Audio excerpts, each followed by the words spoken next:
Ranchi RIMS के director doctor Kameshwar Prasad हैं, जो 40 वर्षों का जिनके पास अनुभव है। साथ ही डॉक्टर प्रसाद एम्स में न्यूरोलॉजी के एचओडी रहे और न्यूरो साइंसेज सेंटर के चीफ भी। डॉक्टर प्रसाद, कार्यक्रम में सबसे पहले आपका बहुत बहुत स्वागत है। बहुत बहुत धन्यवाद। पोस्ट कोविड की बातें हो रही हैं और उसमें छोटी मोटी समस्याएं आ रही हैं जो नॉर्मल अपने लेवल पे लोग ठीक कर रहे हैं, डॉक्टर से सलाह लेकर ठीक कर ले रहे हैं। शरीर में दर्द है, थोड़ा सांस फूल रहा है, चलिए क्योंकि उनमें वीकनेस है।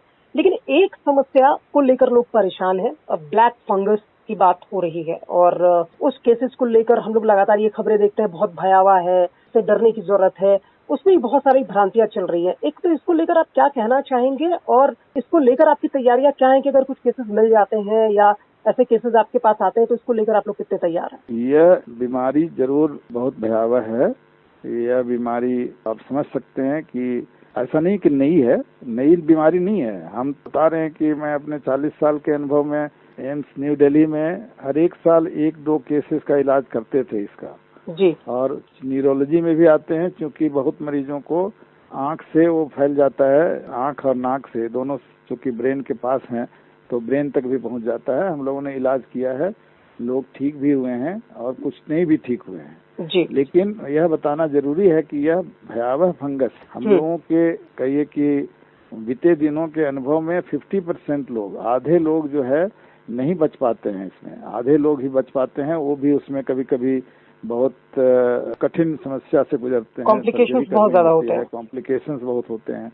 तो ये बहुत ताज्जुब की बात है कि अचानक बढ़ गया। लेकिन यह जानना जरूरी है कि इंडिया जो है वो चाइना शुरू से इस फंगस के लिए आप कहिए कि घर रहा है और यह चीज कहीं अमेरिका में नहीं सुनने को मिली, यूके में नहीं सुनने को मिली और किसी देश में इतना नहीं हुआ।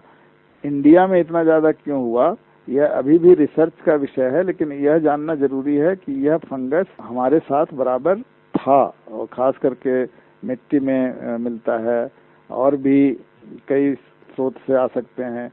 क्यों हमारे यहाँ ज्यादा हुआ, अभी रिसर्च चल रहा है।